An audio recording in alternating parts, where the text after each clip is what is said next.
This program contains adult content.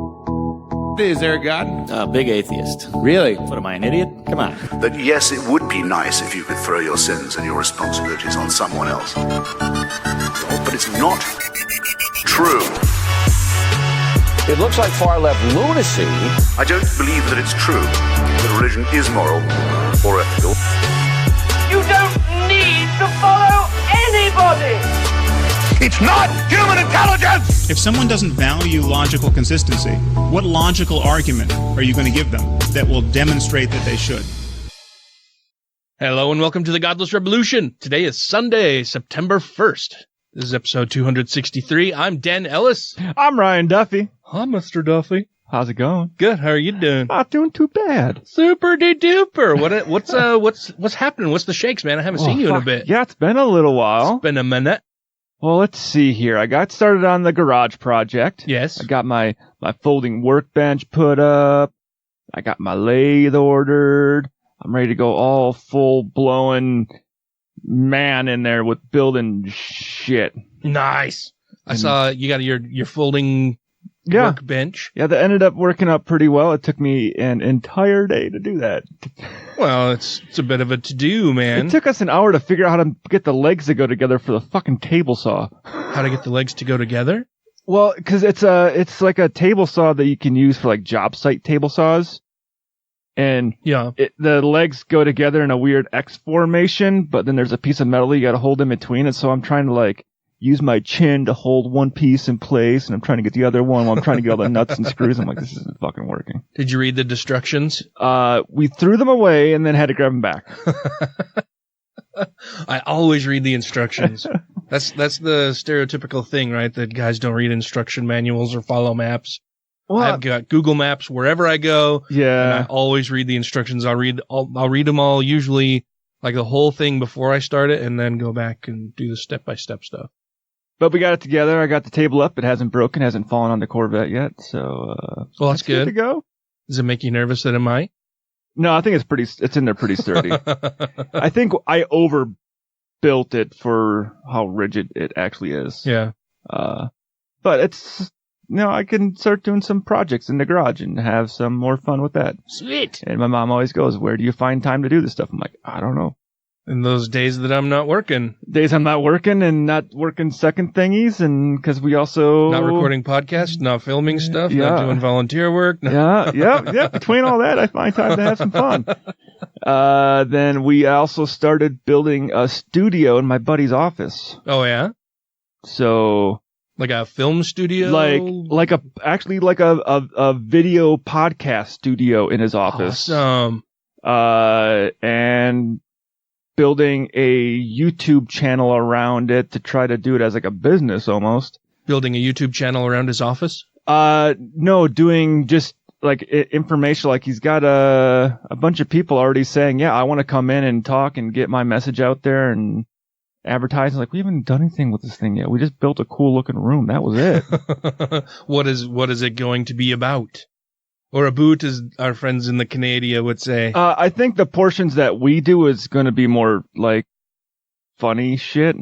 Like last night we went out and we were doing a whole bunch of photos at night, but we also pretended we were out there to catch UFOs, so we can do a whole episode on the people trying to storm Area 51 and how comical that is. How ridiculous it is. Yeah. But a lot more lighthearted than this show. Very, very less politically. Yeah. And just more trying to do more something fun. But our strategy is we've got two people that want to come in and do stuff on there like weekly. So it's almost like I tell them, this is going to get to the point where you're going to have to learn how to do some of this stuff quick, because it could be almost like 4 things going out a week where people that want to come in that run this keto thing that want to come in and talk and do something with us, where they've already got 100,000 followers on their Instagram and Facebook and stuff like yeah, we can steal those followers. And he also does a lot of business stuff. So he's got business people that want to come on and talk business, like how to grow a successful business. This is how you do business, people. This is how we make the monies. Like, yeah, we're trying to get you to come on and talk about making money to make us money. It'll be a good trade. Yeah. Nice. So yeah, it's starting that up. That should be getting going next week. Yeah. It's a pretty cool space. You put a lot of money into it so far, so. Yeah. Very cool. But, and it's in the mall. It's easy to put a lot of money into equipment and sound dampening and microphones and That's what we were doing the other day. You probably didn't see the video of me looking like I was huffing paint because well, we did two things. All the corner pieces, we did the spray glue and put them up. But then we had someone else go outside and spray glue a bunch of the tiles into cardboard to use adhesive tape to put them on the walls because like we're not supposed to be doing this in the mall because this is in the mall. Oh, which mall? The Layton Hills Mall. Oh, well, I see. So his office is in the Layton Hills Mall? He owns the largest office space inside of Layton Hills Mall. So he's taking what was his personal office, one of the bigger office spaces in there, and turning it into a studio. So it's got like a glass window so you can look from the outside in and see what's going on. And like a fishbowl? Yeah. Nice. So very cool, man. I'm excited to see it. I haven't seen any of the videos or anything yet. So yeah. I'll show you a picture during a break. Okay. Or I'll pull it up now when you're talking about your stuff. I have been out of the country for the last week. Went to Puerto Vallarta. And it looked like you had a lot of fun. I had so much fun that my liver is very angry with me. We flew out there last Saturday, came home yesterday, so Saturday, and yeah, it was just a really great time, man. Out there with a bunch of friends, many of whom have been on the show. Grant and Callie and Caitlin have all been on the show. But yeah, just so much fun. The weather was fucking hot and so humid. Oh my God, there were a couple days that it was just miserable. Yeah. Like, you just were wet the whole day and felt overheated but yeah, we did some parasailing and lots of drinking. And you come from here where on a bad day it's, 20% humidity when it's hot out. Yeah. And you go there where it's probably 95% humidity all day long. So humid. It was so humid. And, you sit on the beach, which was beautiful, and order drinks, and everything there is so inexpensive. But so we just get shit-faced sitting on the beach and, going out and playing in the ocean every now and then. And yeah, I think it was Wednesday or Thursday, Tracy and I were just like, we're not going to drink today because we need a little bit of recovery. You just start to feel sick all the time. Just like my stomach doesn't feel good. Your head isn't in the right space. You're all foggy. Oh yeah. Feeling foggy and just like this general malaise. Just like, I don't feel right. Something bad's going on inside. But yeah, then we had dinner at a few amazing places. One of the places that we had dinner is called the Blue Shrimp, and we set up our reservations late enough, and it's also the off season. Okay. So there's like hardly anybody at the resort or at a lot of the restaurants downtown or even around the resort, and this place is just kind of outside the resort. And so this big restaurant, and they set us up at this, like their best table in the whole place. It's kind of this little outcropping over the water underneath this big palapa, seating for 6 there, which was perfect. It was the 6 of us at this cool table. And it's just like the freshest seafood. Like they come over and they're like, this is what we have today. And they bring you, this is what was caught today. You can pick, you can do surf and turf or. Right. I can just imagine the guy sitting there on the balcony with a megaphone going, Steve! They want the crab. Go get it. Just down at the ocean, the guy jumps out of his boat and scubas down, grabs a crab, brings it up. Not that one. And these shrimp were just fucking huge. They're like the size of a big, like chicken thigh leg, like just fucking enormous. So that, steak and lobster, fucking. Oh, and then because Grant's 50th birthday is actually today. Happy birthday, Grant. Happy birthday. But so we kind of celebrated his 50th birthday all week long. And so we'd go out to dinner and tell everybody there at the restaurant, oh, it's his birthday. We're out here celebrating his birthday. And so, which isn't a lie. Yeah. I mean, we were out there celebrating his birthday and got him a little necklace with 50 on it and everything. And, the dinner at the Blue Shrimp, they asked if we wanted drinks after dinner. We're like, oh yeah, some coffee would be good. And they're like, oh yeah, we have the thing for you. And this guy brought out these like silver bowl things and a bit of flame in the middle and a bunch of alcohol and coffees and started mixing them all together and then set it on fire and was like pouring liquid fire into the bowls. It was amazing. I've got video. I'll have to post that on our Facebook page. That is really fucking cool, man. It's really dimly lit in there. So it's just like this blue fire that he's pouring out of these goblets, and yeah, super fucking cool stuff. It's like a 15-minute show to get a fucking cup of coffee. But it's worth it. Oh yeah, it was so cool. Now, you probably would have the fire marshal come if you did that here in the States. we kept remarking about that. Like, I don't know if OSHA would be okay with doing this in the U.S. Like, I mean, he's pouring things. There's like a good, 2-foot space in between where he's pouring. And yeah, it was pretty amazing. It was so humid there. You'd be sitting in your hotel room and, I have only had my glasses for about a year now. Yeah. But you keep your hotel room nice and cool. Then you go outside and you're just hit with this blast of hot humidity. And my glasses would cool while I was sitting in the hotel. And then I'd step outside and they'd instantly fog up. And me, being a dumbass, kept thinking to myself, oh, that's okay. They'll clear up in just a minute as it evaporates away. But no, it's so fucking humid there, it wouldn't go away. So there's just me standing there or walking around with foggy lenses forever until I'd realize, oh no, it's too humid for it to evaporate very quickly. So you can get spray for that. Yeah. But I didn't have any. And it was just one of those learning experience things.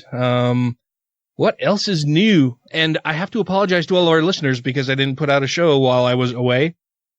Last Sunday, before I left, Matt came over and we recorded for a bit. Ryan was unavailable. He was working. Matt and I basically recorded an opener and talked about a few different things. And then it was like, well, shit, it's only been 3 days since we recorded. What are we going to talk about? Went online, scouring a bunch of different stuff. Couldn't really find much of anything to talk about that day. And so I was just going to release our opener with some mixes of some of our Patreon stuff from the past and put that out. And then, of course, I forgot to bring any of that audio with me to edit and send out. So I'll be including that probably as the Patreon portion of this show. Okay. So for our Patreon patrons who are missing Matt. And yeah, we hope Matt gets feeling better. He has bronchitis today and couldn't join us. So hopefully he'll be feeling better next week when we have Christine Stenquist in studio. That'll be very nice to chat with her for a bit. She's, could we call her the architect of Prop 2 and bringing marijuana to one of the most strict states on trying to get marijuana? Like one of the last states you'd ever think would get marijuana medically or any way. She's the one pushing for that. Yes. Yeah, definitely one of the central figures in getting Prop 2 passed and working with the legislature here and a bunch of other groups to have medical cannabis available in Utah. So that'll be very interesting. I have a lot of stories from Puerto Vallarta that we may get into just kind of as the show goes on. One of the last nights we were there, in fact, I think it was the last night we were there. We went out partying downtown, went to a bunch of different bars in the romantic zone of Puerto Vallarta. Ooh. And, well, it's called the romantic zone. It's basically just like an older part of the town, but it's very LGBTQ friendly. Okay. It's kind of like Puerto Vallarta. The romantic zone is like the Palm Springs of Mexico. Very, very LGBTQ friendly. Tons of gay, lesbian, bi people there. Lots of trans people. We went to a drag show the last night we were out there at one of the bars for a while. And there were pole dancers there that were fucking incredible, man. These guys were just like, it was like a Cirque du Soleil show sitting there watching these guys on the pole. It was amazing. And that's why it should be in the Olympics. Yeah. I was in awe watching some of the things that these people were doing. I've watched the competitive pole dancing, not in a sexual way at all, because it's like, check this out. And it's like, holy fuck, like that person's How the fuck are they doing that? Like on one pole and then they're like doing a backflip and grabbing on like this is pole dancing to an extreme. Like, yeah, this should be in the Olympics. Fuck. This should be a part of gymnastics. It was really cool. But that night too, we kind of got fucked over, or our cab driver, one of our cab drivers tried to fuck us over. Because you were American? Well, because we had gone to, that's exactly why. So we had gone to there's a restaurant called A Caramba that's set way up on the side of the hill. And you can see like all of the beachfront properties, all of the Malecon down below, all of these houses and everything. It's an amazing view. You can see the whole bay. Great seafood there. And our ride from the hotel to the restaurant was like 50 pesos or whatever. And then we leave the restaurant and want to go downtown. No, we all took this big cab to the restaurant. From the restaurant, we went downtown, and then we walked around a little bit, and then we're like, oh, let's go to the other end of the Malecon, and we're going to go to the zoo. It's a big gay bar down there. And so we decide that we're going to take a couple separate cabs because they're easier to find than one big one to try to fit everybody in. So it was $50 to get to all the way from the restaurant all the way back down to the beach. Down was to that the $50 or 50 pesos? 50 pesos. Yeah. And so it was like, 50 pesos, no big deal. So, we get in the cabs, take those down there, walk around for a little bit, took some pictures, went to, looked at a bunch of the different bars down there. And we're old and they were way too loud. So we're like, let's go to a smaller bar, just kind of hang out, be able to chat and everything. And so we called another cab, get in the cab, and we're like, oh yeah, how much to just go, a few blocks up the road here? He's like, well, where are you from? Norte Americanos? See, 450 pesos. Oh. And I'm like, what? That seems like a lot. And he's like, oh no, it's good deal. So then he starts driving and immediately starts turning away from the beach. And I'm like, where are you going? And then he makes another left, starts heading in the exact opposite direction of where we're going. And I'm like, I better Google Maps. I'm going to fucking start Google Maps up right now. I sent my location to Callie so that she could track us because Callie, Brigg, and Caitlin were all just walking. It was me, Grant, and Tracy. Okay. Who decided to get a cab over there. And I'm like, put this on Google Maps. I'm sharing my location with Callie, and I'm talking to the driver. And I'm like, where are you going? And then Grant's like, aren't you just kind of driving us in a big circle? And I'm like, how much again? And he's like, we say 300 pesos. And I'm like, no, that's still way too much. And so then he turned around again. He ended up taking 3 lefts, just went in this big circle. Yeah. Finally dropped us off where we needed to go. And Grant said, well, how much? And he's like, 100 pesos. So 100 pesos. And I was like, okay, fine.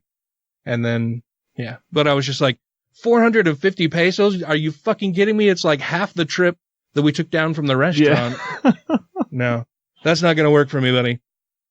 But there were a lot of cool things going on down there. We, at the club where we went and saw the drag show, there was the waiter who was helping us had a New England Patriots tattoo logo on his bicep. And I just thought, well, that's kind of interesting and weird. So I was like, Patriots, huh? And he's like, oh yeah, it's kind of a long story. and I was like, well, why, you're in Mexico and Mexican, do you watch the NFL? And he's like, no. So the story is my friend, he was Norte Americano. He come here. We become good friends. And he always was wearing Patriots gear. I guess he was a big Patriots fan.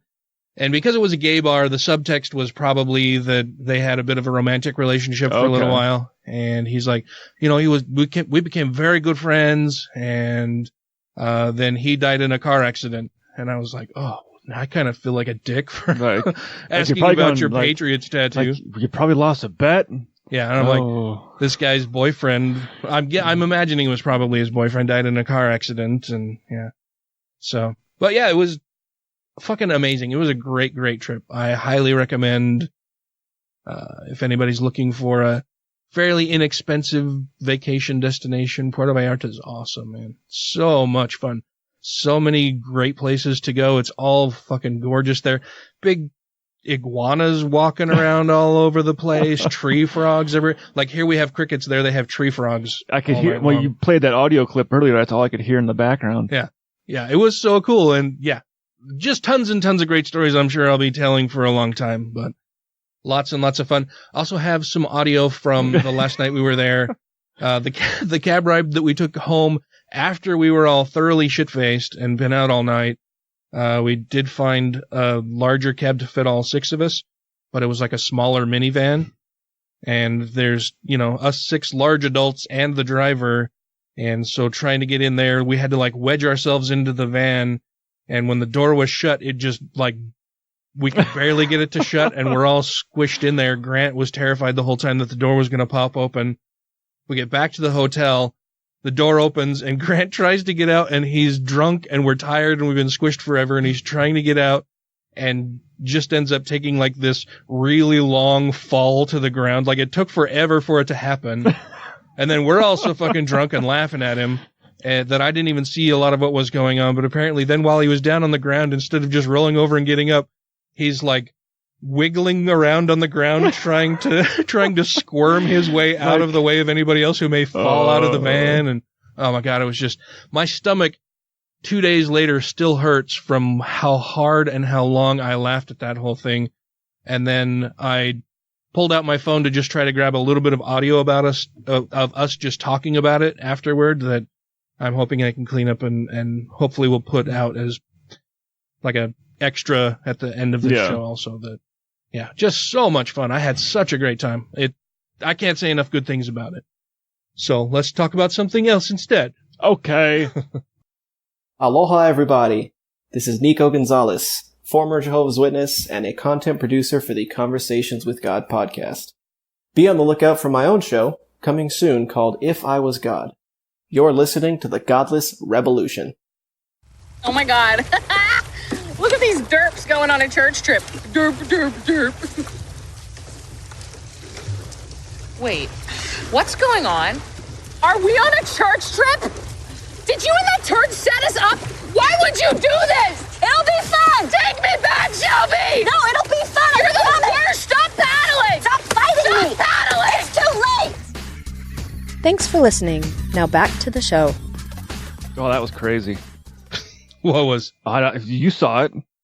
Oh, that thing. Yeah. Fuck me. Fucking nuts. I wish we were recording when that happened. Oh, yeah. That was wild. Shit. Well, we're back to the show now. We've just been chit-chatting for a little bit. A couple things that I forgot to mention during the show opening that I wanted to get to kind of got sidetracked, and yeah, we're out of practice, man. It's been a minute. Like 3 weeks for me, or 2, 3, 2? I forget. Time is weird. Yeah. First, I wanted to mention that I have my first, I guess, formal debate. Yeah. Lined up for October 3rd. It'll be myself and Dr. Gregory Clark, who was a previous guest on this show, talking about some of his advancements at the University of Utah. Which are really fucking awesome. Yeah. Fucking awesome. He's doing better than God. Super smart guy, helping people who have lost limbs regain some functionality and use through bioprosthetics. Yeah. That are fucking amazing. Incredible work. So it will be he and I arguing on the atheist side of things against Dr. James White and Jeff Durbin. Both from Arizona. Apparently. I don't know much about them, and I don't yet have a location. They are working on getting a location secured, but it will be October 3rd, 7 to 9 p.m. somewhere. I will let you all know more details as they roll in. It will be in the Salt Lake Valley. Yeah. And for sure. And I need to do some research into what these guys think and say and what their arguments are going to be, but the whole, and the premise is something like, does God exist or something, like just some generic dumb thing. Okay, like, which God are we talking about? Yeah, it's the premise I had an initial problem with, because I'm just like, well, what God are we talking about? Like, you're making all of these assumptions just in the premise that indicate that you don't really know much about anything else, or think everything else is just as silly as everybody else thinks your beliefs are. Yeah. So. But that'll be interesting. I've not done a formal debate before, and apparently these guys are very practiced at that. Yeah, so. and in apologetics and all that good bullshit. Yeah. So they're probably much more polished, and they're probably listening to this right now. I've never done a formal debate ever anywhere. Like in high school, nothing. I wasn't on the debate team or anything, so It'll be interesting. Oh, I hope I don't go down in flames. But at least you've watched debates. You know how debate is structured. You kind of pretty much. You're going into it not as a complete novice. You kind of understand the format. It's just the actual argument side of it. You're not used to. Yeah, and it's, I don't know, the way they've structured it is like 15-minute opener for each side of each team going back and forth, and then, I don't know, we'll be hammering out more details and get a location and everything, but it's somebody else, some other religious person is putting this on, and they basically wanted a couple atheists as punching bags, so I'm happy to do that. They're not going to be easy to punch. No, yeah, I think I mean, if the truth is on your side, then it's hard to really be wrong about a lot of things or too incredibly wrong about them. So it'll be interesting. I'm guessing they're going to probably try using tag or kalam or any of the more philosophical arguments for the existence of a God, but that doesn't get us anywhere near the Christian God that they believe in, and Jesus and all of that other stuff. So it'll be interesting one way or another. It'll be fun. I'm looking forward to it. Yeah. And Dr. Clark is very firebrandy. Yes. So that should be fun as well. I mean, if you guys just keep emotions in check, you should do really good. Yeah. Maybe we'll see if we can get him in here for debate prep. Yeah, for pre-debate chat or post-debate wrap-up kind of review kind of thing afterward. That'll be fun. So there's that, and then our longtime friend of the show, big supporter of the show, Brandy Hamrick, whose name you hear at the end of every show as a Patreon supporter. I mentioned a few episodes ago that she had been having some health issues, and I didn't realize apparently how bad they were. It was only, I think 3 days ago while I was on vacation in Mexico that I saw that she has a GoFundMe account posted and offers more details of what she's been going through. And this, I don't think we've ever promoted anybody else's GoFundMe on here before. Never. And it's not something I'm looking to do a whole lot or very often, but she's been a very long time supporter of the show. I think she was like our first Patreon supporter. If not the first, she was definitely one of the first. She traveled up just to see you guys when you were at the American Atheist Convention to give you a T-shirt and hang out with for the day. So when we were in Cincinnati. Yeah. And she's just super, super nice person. Both she and her partner Sam are both incredibly nice people. And so it's very unfortunate to hear about all of the health problems she has. I will be sure to post a link to her GoFundMe fundraiser in the show notes for this episode. But wanted to give you a little bit of background. This is just from their GoFundMe site. It was created August 15th. It says, Brandy went to the ER on July 25th with severe abdominal pain. A lesion was found on her colon, and they scheduled her for a colonoscopy the following week, outpatient, because she, quote, wasn't sick enough to be in the hospital, end quote. The day of the colonoscopy prep, Brandy became violently ill and was transported to the hospital via ambulance. The lesion was found to be a mass that... Whoops, sorry. My foot slipped off of my little mute button there. The lesion was found to be a mass that was completely obstructing her colon, and she needed emergency surgery. The surgery consisted of removal of the mass along with a large section of her colon, placement of a colostomy, and a wedge resection of her liver. A few days later, a port was installed in her chest for future cancer treatments. At this time, we're unsure of the exact treatment plan as we wait for oncology reports and appointments. Sam has put his business on the back burner to manage Brandy's recovery from surgery and navigate this difficult diagnosis. And Sam runs a record store. A record store, yeah. So they gave me a T-shirt for Sullivan's Records. That's very cool. She does have health insurance, but out-of-pocket expenses are already mounting. Being an ostomate comes with many special needs and supplies that are not covered by insurance, and we are unsure whether they will need where they will need to travel for treatment. Give if you can, and share if you cannot, thank you. And so I will be giving, absolutely, probably at the end of the show, I will do that.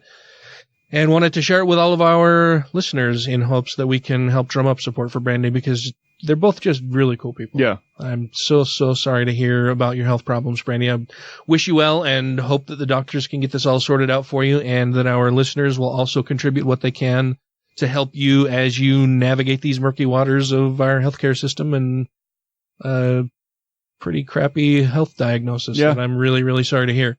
So hope you're doing well. Hope we hear from you soon, and that our listeners can help with all of the funding needs that you're going to need throughout this whole ordeal. So very sorry to hear that. And again, I will post a link to this in the show notes for this episode. And if you want Matt to read Dr. Seuss on air, if that will give you a little bit of uplifting, we'll make Matt read some Dr. Seuss books or whatever. Yeah. Let us know if there's anything else that we can do to help you out with this. But yeah, cancer fucking sucks. It's a terrible, terrible, awful, crappy thing, man. Mm-hmm. My grandfather died of lung cancer. My sister died of bladder cancer. Well, that was what ultimately took her. Yeah. She had a lot of problems. I've had all kinds of skin cancer. I have stitches in my head right now as we speak. A lot of stitches. I mentioned to everybody on the show that I was going to have Mohs surgery, and then I fucked that up by not having the surgery on my calendar, and so I missed that, and so I just went in to see my dermatologist, and he just cut it out in his office. I had a basal cell carcinoma on the top of my head that was just basically this sore, woundy spot on my head that had been there for months and months and just wasn't healing. So I went into the doctor to have it removed. So yeah, I'm very familiar with cancer, and I feel very badly for Brandy. But yeah, the stitches on my head, he had to take such a big section out that when he was trying to stitch my head back together, he was having a hard time because there just wasn't enough loose skin left to pull together. But I will say this. You do look younger. Oh yeah, that's funny you said that. All the wrinkles are gone. Well, because while I'm sitting there, right, like, and with it being on the top of my head, all of the sounds of them doing all of the work are transferred through your skull right into your eardrums, so you can hear everything really well. So, like, everybody in the listening audience right now, if you just take your finger and touch it to the top of your head and then move it slowly, and you can hear that kind of grainy, dragging sound. Oh, it's almost like a shovel on gravel a little bit. So when I went into the doctor, they give you the numbing shots, right, to numb the area before they cut a big chunk out of local anesthetic. Yeah. And so they clean the area first, and then they give me the numbing shots, and then the doctor comes in, and he's doing his thing. And so he makes his first incision, and the nurse assistant who is there with him, or the PA who's in there with him, I don't know if she's a PA or just a nursing person, a nurse. I don't know what her title was.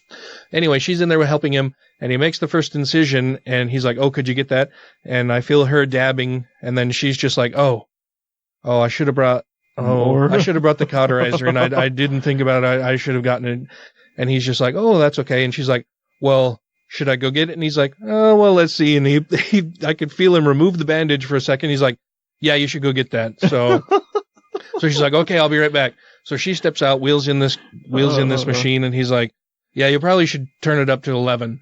And I thought, instantly I'm having images of Spinal Tap. This one goes to 11. I'm guessing it goes much higher, but this, he's like, "Oh, you want to turn it up to 11 initially." So then he starts using this cauterizing machine, and I can hear it like zapping, and then I can smell burned hair and flesh. Yeah. As he's cauterizing a few different veins, I guess, that traverse the area where he just cut this chunk out of my head. And he's cauterizing for so long, like cauterizing, and then he'd stop and they'd lift the bandage and then he'd go, "Nope, still need a little bit more here." You were bleeding a lot. There. I was bleeding a whole lot. Like, I just kept seeing her dropping, soaked bloody bandages on the little table thing that they had wheeled in. Did you get woozy? Not from seeing it, but from like lack of blood. I did get a little woozy, and it was so when he first makes the first incision, right? And I told everybody to put your finger on your head and kind of move it around. You hear that kind of gravelly sound. So he makes the incision, and then they kind of cut an eye shape, like the shape of an eye. And so he does that, and then they've got to cut the skin away from the scalp too. So he makes the incisions around, and then they've got to carve that out. So I can hear all of that as it's transferring through to my ears. It's making my teeth hurt. And so, yeah, you can hear everything they're doing really well. And, they're cauterizing. There's tons of bloody bandages. And I made some joke about, oh, yeah, well, from past experience, I know that my head bleeds a whole lot. and he's like, oh, well, everybody's head bleeds a lot. It's very vascular. You've got to have a bunch of blood supply to the brain and everything. I'm like, oh, yeah. Just, I've had a lot of injuries. My head's a roadmap of scars. And he kind of chuckled and he's like, yeah, well, we'll get you fixed up. This shouldn't be too bad. And so they keep trying to cauterize it, and that takes forever just while he's trying to do that. Then he finishes cleaning cutting the chunk out of my head and plops that in the little biopsy thing that they're going to ship off somewhere. And then he's like, well, we're going to have to see if we can close this up. And I'm like, going to see if you can? And so then he starts like pushing the top of my scalp together to try to get it stitched. And he's like, it's going to be really tight. It's going to be close. So then he starts stitching. And as he starts stitching, I guess something else started to bleed. And he's like, oh, we're going to need some more cauterizing. So, and I'm the first appointment of the day, which was probably a mistake. They tell you when you should do different things at different times of the day and how people react. Like if you're in court, you don't want to be before lunch. You don't want to be before lunch. You want to be right after lunch. You don't want to be the first case of the morning and last case of the day. Different times for different things just based on people's moods. And being the first appointment for the day for a surgery may not have been the best choice in the world. Like he took a little extra off the top. Because it's just, they're getting into work. They're getting into the groove of things. They haven't really quite thought everything out for the day yet. So they're doing all, then he needs to cauterize some more. And they finally get the bleeding stopped. And he was nervous, I'm guessing, just because of the amount of bleeding. Because he ended up, after he tried to put the one stitch in and then it started bleeding more, he ended up dropping the needle on the floor. Then he needed to get more. So she had to go and get another sewing kit to bring in to sew up my head. And he's starts doing the stitching and trying to push the skin together to have something to close. And he's just like, this is going to be really tight because you don't have a whole lot of loose skin up here. And I'm like, yeah, well, I guess that's good. And he's like, well, if you look at mine, and he kind of bends down and he's like, look at all this squishy skin up here. And he's like in his late 60s, early 70s. And so it's just like, yeah, tons of loose skin and wrinkles on the top of his head. I can make mine into a melon. I used to squeeze it when I would have it balled into a melon. All the wrinkles. So he's doing all of that. And, he starts stitching it finally again. And by this time, after going through all of the bleeding and all of the cauterizing and the starting and stopping of stitching, the local anesthetic is starting to wear off a little bit, but he's got so little skin to work with. He starts stitching, and it's clear that they're a little nervous. They aren't going to be able to get it to stay. And I had already told them that I was going to Puerto Vallarta in a couple days. And he's like, so you're going to be in the water much? And I'm like, well, as much as possible, probably. And he's like, yeah, we'll give you a prescription for some Keflex because we don't want this to get infected. Yeah, we'll get you on a preventative antibiotic thing that I never even ended up taking them because I try to not do that as much as possible. But so anyway, he starts stitching and it feels really tight. Like I can feel my eyebrows raising a little bit and everything. I'm like, oh man, I'm getting the 2-for-1. And he's like, what do you mean? And I said, well, came in to get a mole removed and you're giving me a free facelift. Yep. And he kind of chuckles and he's like, yeah, basically this is going to be really tight. So he starts stitching and he gets to where he thinks it's closed pretty well. And he says, oh, that was a really good stitch. Did you see that one? And she's like, oh yeah, that is a really good stitch. She's like, that's one of the best mattress stitches I've made. I don't know what a mattress stitch is. I don't know what that is either. Anyway, so, but then he put in some extra stitches just because the skin was so tight. He didn't want it to rip through stitches very easily, so he put in extra stitches to make sure that it stayed closed. And he didn't fill it with super glue? Dude, and it was super tight. Like, it hurt to laugh. Just in laughing, I guess something moves on my head that anytime I laughed, it made it hurt. I could frown like crazy, and that didn't hurt at all. Oh, yeah, when you laugh, you tense up the muscles in your face, which probably pulls everything down a little bit. Something, yeah. But then, and I have this habit of when I'm sitting somewhere, I'll put my arms over my head and just kind of rest my hands on my head. And did that a couple times and then thought, oh, fuck, that's right. I got a big wound on the top of my head. It was pretty painful for a few days, but seems to be doing okay now. I should get my stitches out, I think, in another week. He said he wanted to leave them in for at least 2 weeks because it was so tight. I've taken stitches out. Oh, yeah, I usually do. Yeah. But it's on the top of my head and I can't see them, so I'm going in to have him remove them. I'm surprised Tracy doesn't want to have the pleasure of removing your stitches. She would. She's offered in the past, and I'm like, I got it. I can take care of it. And she helped with stitches, I think, on my leg a couple of years ago when I had them. But, yeah, so cancer fucking sucks. Yeah, fuck cancer. No es bueno.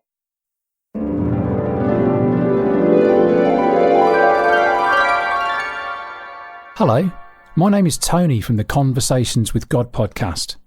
And as the name suggests, on that podcast, I talk to the creator of the universe, God. We discuss philosophy, cooking, death, and diseases, amongst other important subjects. And you're listening to the Godless Rebelution podcast, which is much better than the Conversations with God podcast.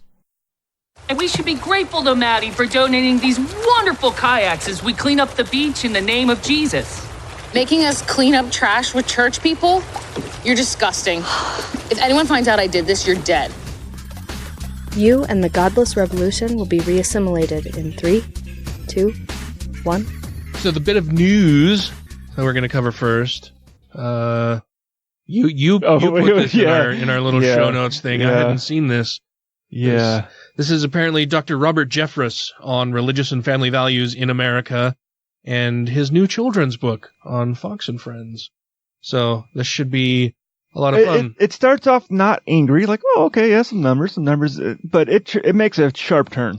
Robert Jeffress is just a dick. Yeah, I hate that guy. He's an asshole. So let's hear what the asshole has to blow about. Ooh, it's such a jazzy opening. Yeah. A new survey showing a serious shift in American values, with fewer prioritizing patriotism, religion, and even having children. And they've got on their big board, it says Americans have shifted on what values matter most. It has, as he mentioned, patriotism, religion, and having children. This is a Wall Street Journal, NBC News poll of 1,000 adults between August 10th and 14th. Margin of error is plus or minus 3.1 percentage points. So apparently patriotism now is at 61%. In 1998, it says 70%. Religion, and I'm guessing this is what values matter most. Yeah. Religion now is at 50%. In 1998, it was at 62%. And having children now is at 43%. In 1998 was at 59%. So I think all of those it's roughly trends the same. Are good. Yeah. They're all trending lower, which is good. I mean, we have a lot of people, and depending on how you define patriotism. Yeah. I mean, I said I was going to try to write something up. Will do it sometime, just on people's definition of patriotism and how fucked up it is most times. Mm-hmm. But religion definitely going down. Yeah, I got no problem with that. Yeah, and depending on your definition of the word patriotism, I guess I don't have a huge problem with patriotism per se. Jingoism is a big problem here, though, particularly in the U.S. But that's usually more along the lines of being like, you must respect the flag, you must respect this, you must respect this, you must have a religion. Don't question the president, you gotta support him all the time. That's what you they don't like define America, as... you can get out. Yeah, and that's what they define as patriotism. It's like, no, it's really not the same. So I'm guessing that they're going to be talking about the result of this poll. Let's see. Yeah. And those numbers also show a steady decline in support among younger Americans in particular. So what could this mean for the future as the next generation of leaders begins to take shape? It means the millennials are much cooler than the boomers. That's what it means. That means they're going to hopefully put people first, but instead of their religion or their baby factory. But not in front of avocado toast. No. Shape. Let's bring in Pastor Robert Jeffress. He's the senior pastor at First Baptist Dallas Church, a Fox News contributor. and host of Pathway to Victory I'm Robert on Fox Jeffers. I'm a Nation. dick. He also has a great new children's book, which we will get to in a moment. Pastor, thank you very much for being here. Good to see you. Always love having me. So this is concerning to a lot of us. If you look at it on its face, there's also multiple other aspects of this poll I want to bring out and then get. We really want to make people have kids and make them be patriots, and like you want to force patriotism, and you want to that would be against any bit of real patriotism that somebody should feel. I mean, ideally, you would want to live in a free country that allows you to look at things however you want, and as long as you're not harming someone else. What the people that said having children was important went down like 11%. Yeah, that's really not going to impact the human race that much. No, we have lots and lots of humans on the planet, and the numbers are only going to go higher. I think their concern is that it's not Christian babies being born. Well, they probably will be the only ones being born. Get you to comment on it. If you consider what's very important to people who are younger or older, over 55, 67% of Americans think it's very important to be religious, that religion is important to them. Only 30% for younger folks. Yep. Yeah, the age range that they quote as younger folks is 18 to 38 years old. The question is, do you consider religion very important? Only 30% of 18 to 38-year-olds said yes, and those over 55, it was 67%, which is no surprise. No. I mean, and I wonder if when they say very important, if that's the more evangelical side of it. Because a lot of people say, well, yeah, I'm religious, but it's really not like the defining part of me, where people who tend to be more evangelical are like, no, that's my religion defines me. Like, that is me. That is who I am as a person. Yeah. Which is a weird thing to center your entire existence around. What someone else tells you to do. But I guess it's only weird for us, right? Like for them, it's everything. This is, your life here on earth is just the doormat to eternity. So, and you should make it the focus of the rest of eternity. I can't remember if someone had called, I can't remember if it was me or I can't remember where it was. They said, you're acting like the Borg being an atheist. And I'm thinking in my head, I'm like, that doesn't make sense. What? Like from Star Trek. Yeah. I'm like, wait, aren't the Borg the people that are all assimilated into one single group of people and they'll all follow one single leader? Kind of like the fucking religious people do. And that's more a Borg mindset. And the humans on Star Trek are more of the atheists, where they're different kinds, different groups. Free thinkers, they don't they put their science and technology and research ahead of this religion. And then as far as having children, 54% for over 55, only 32% for those under the age of 38. Is this just a age divide, or? Yeah, why would having children be something that somebody would consider being very important? I mean, I can understand people who want to have kids. Yeah. Of course, it's very important to them, but for a lot of people, it's, no, I don't necessarily want to have to support kids. And my other question for this one is, so 54% of people over the age of 55 say having children is very, very important. Yeah.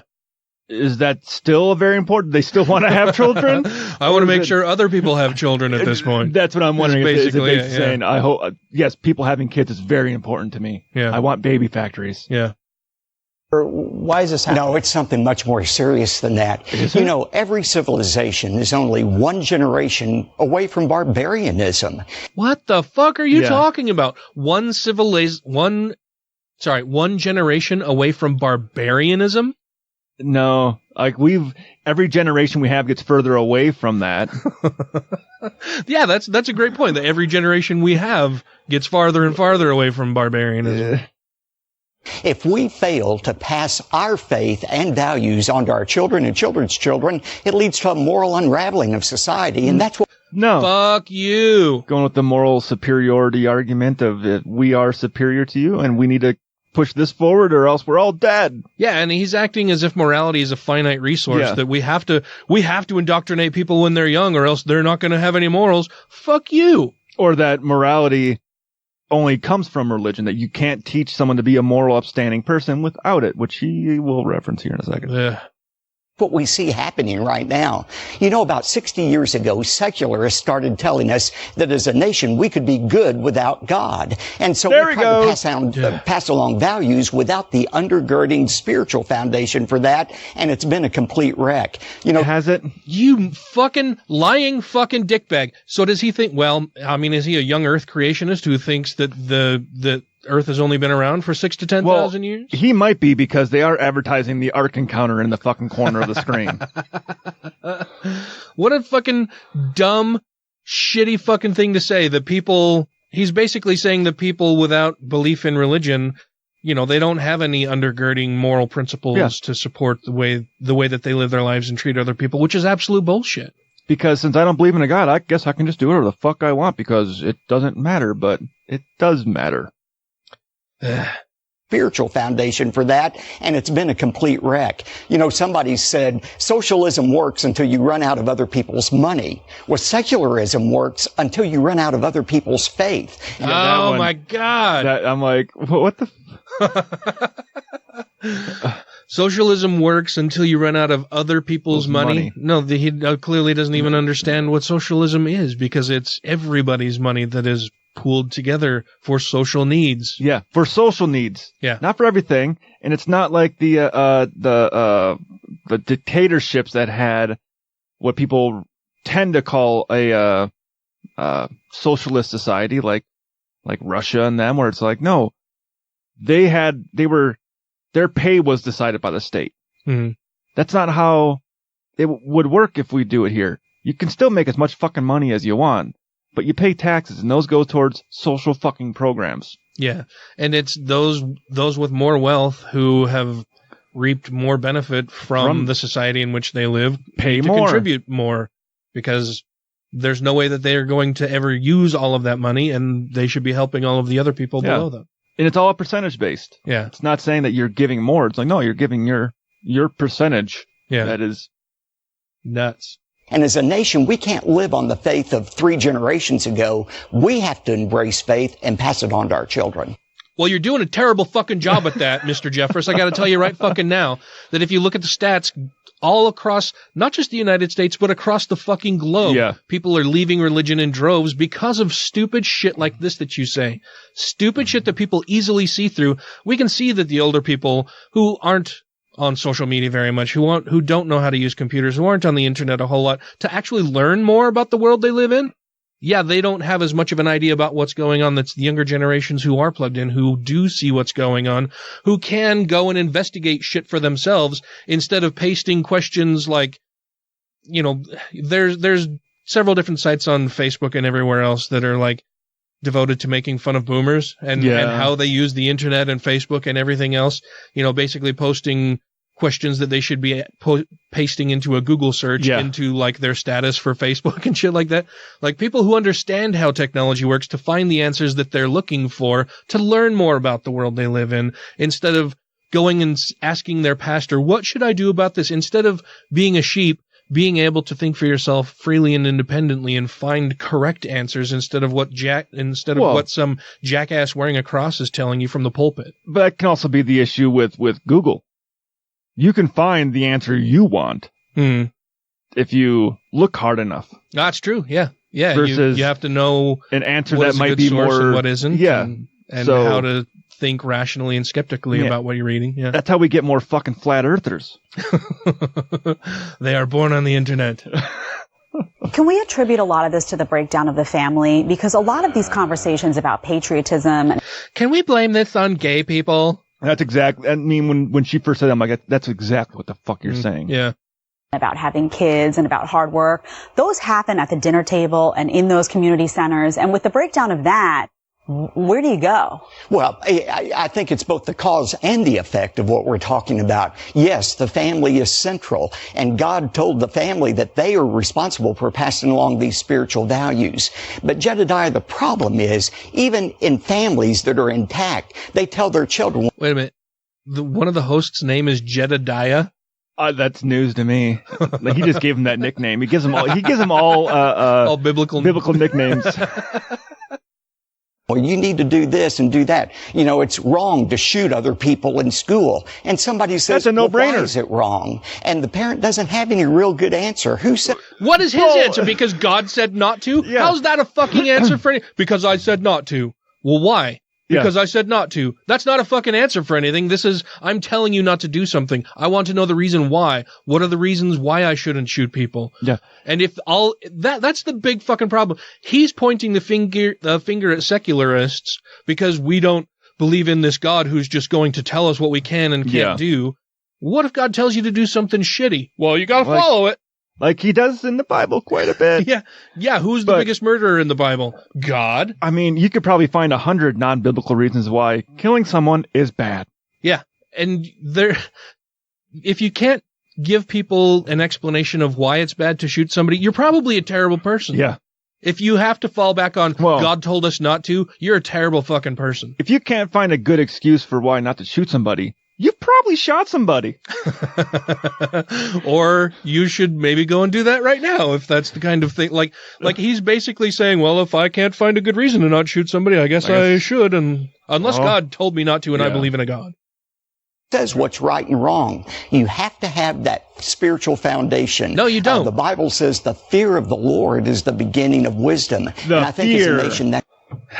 Yeah, it's all about authoritarian thinking that I can't think for myself. I have to have somebody else do my thinking for me. Yeah. I can't figure out that it's best for me to not murder other people because, you know, what if everybody starts murdering everybody, then there's going to be nobody around. I don't want to be murdered, so I'm not going to murder other people. Yeah, and being afraid of some mystical being isn't a good reason for not doing anything or for doing anything. Yeah, fear is a good motivator for a lot of different things, but as part of telling people why they shouldn't do it, to just point to some imaginary invisible thing and say, well, this is why you can't or shouldn't do it. That doesn't give them any good reason to not do it other than fear of being punished for it. There's even a big flaw in his argument right there.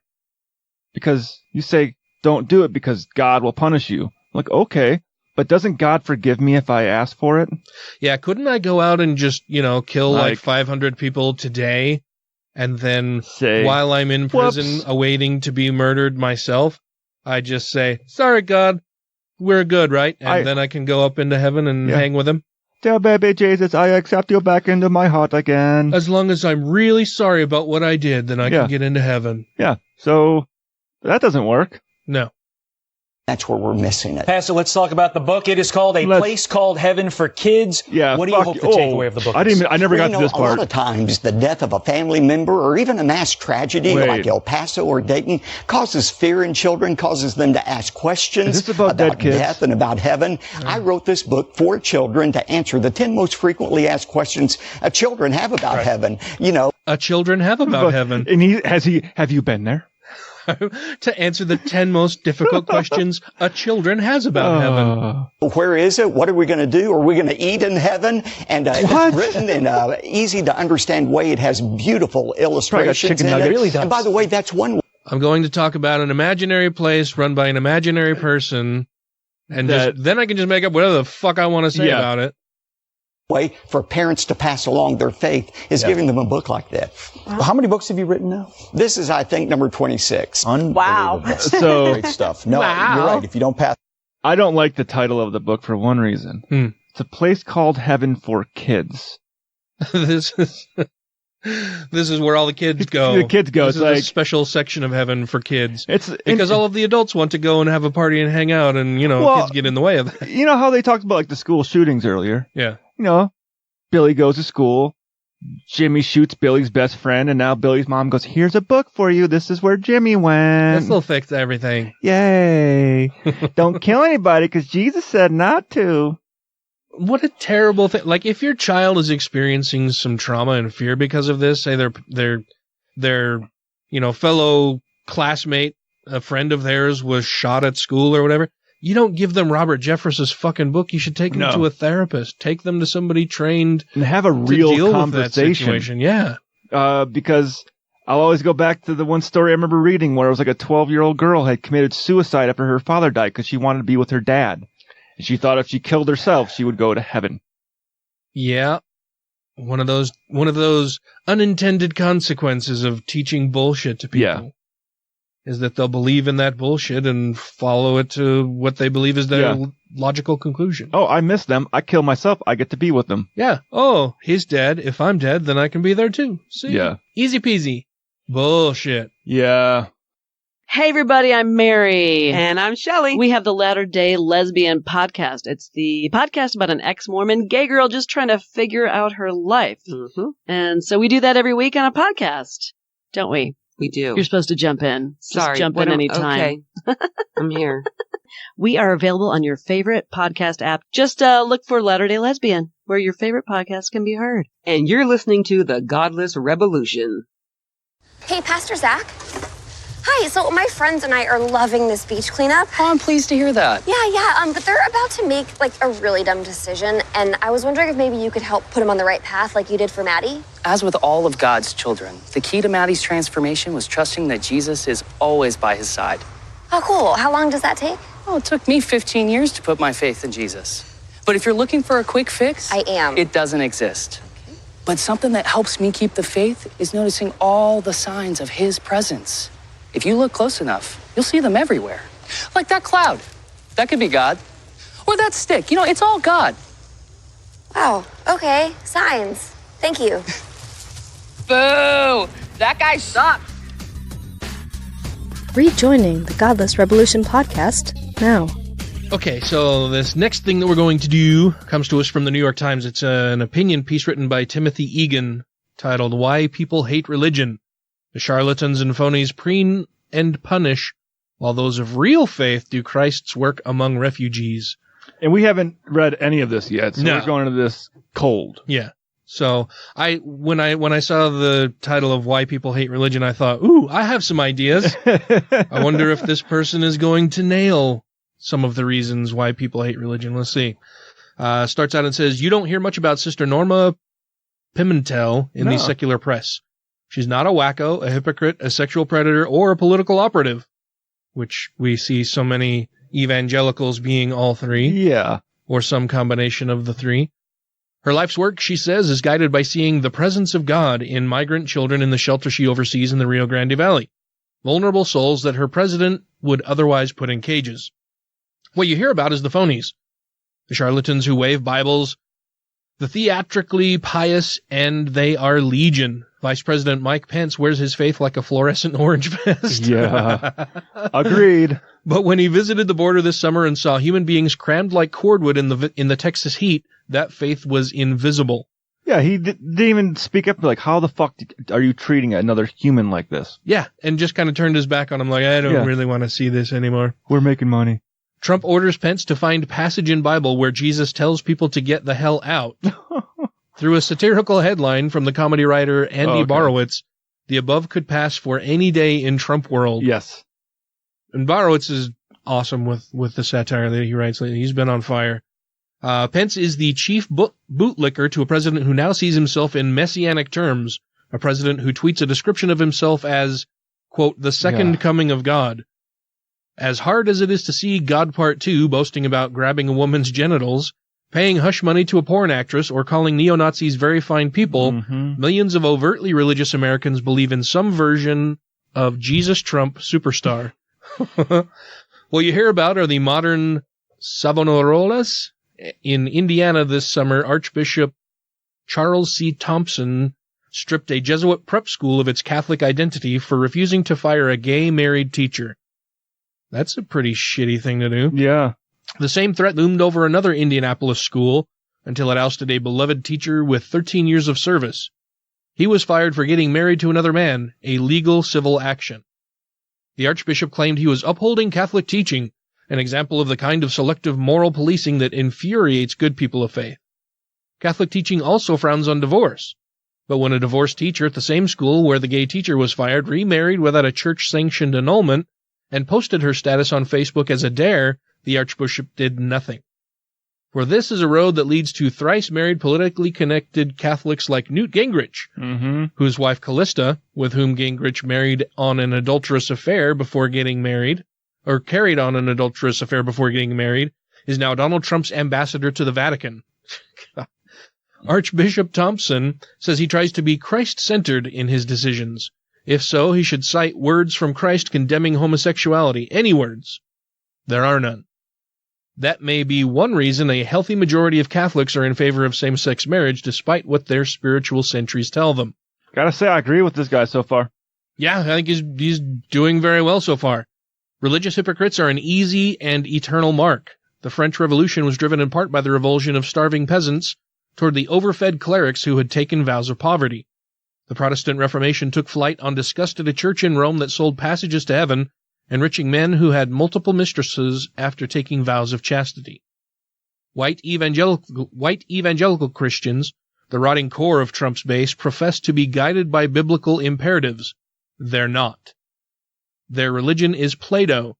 They have become more like Trump, not the other way around. It's a devil's pact, to use words they would understand.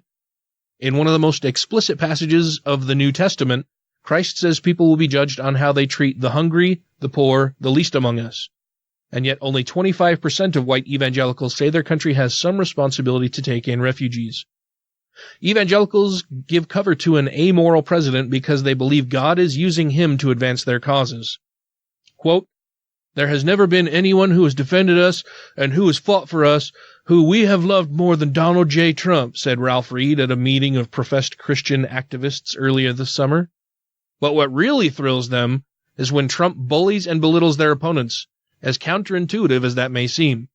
Evangelicals, quote, "love the meanest parts," end quote, of Trump. The Christian writer Ben Howe argues in his new book, The Immoral Majority. Older white Christians rouse to Trump's toxicity because he's taking their side. It's tribal, primal, it's tribal, primal, and vindictive. So yes, people hate religion when the loudest proponents of religion are shown to be mercenaries for a leader who debases everything he touches. And yes, young people are leaving the pews in droves because too often the person facing them in those pews is a fraud. They hate religion because, at a moment to stand up and be counted on the right side of history, religion is used as moral cover for despicable behavior. That fucking nailed it right there. Yeah. That's awesome. They hate religion because, at a moment to stand up and be counted on the right side of history, religion is used as moral cover for despicable behavior. Perfectly stated. They could have done the right thing and accepted families and done the right thing by people and helped them out and said, no, we're going to lock them in prisons and somehow justify that because I'm a godly, upstanding, religious person and what I'm doing is God's work, so this is okay. Yeah, they could have acted in the way in which they profess Christ to have acted. And well, when the people always say with the abortion thing, well, what if the person you aborted could have cured cancer? Well, what if that little kid coming over from El Salvador could have grown up in the U.S. and gotten a great education and cured cancer? Mm-hmm. But now he'll never have the chance because you just put him in a fucking prison. Yeah, he'll never have that opportunity. Could be a brilliant child sitting in detention somewhere who won't have the opportunity at a good education and a safe and stable childhood in order to achieve those goals. Yeah. They hate religion because I already said that. This is not new to our age. Hitler got a pass from the Vatican until very late in the war. Yeah. Still, we are prisoners of hope, as Archbishop Desmond Tutu loves to say.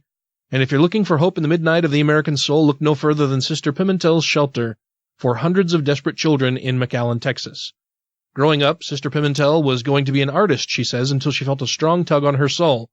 It compelled her to a lifetime of selfless service. Faith is not that complicated. Religion always is. Yeah, I'll say I've never heard her name spoke before. I have not either. But sounds like she's a pretty decent person doing some good work. But on kind of like what his thing covers a little bit. When we talk about religious fuckwads, we cover the worst of the worst. Yeah.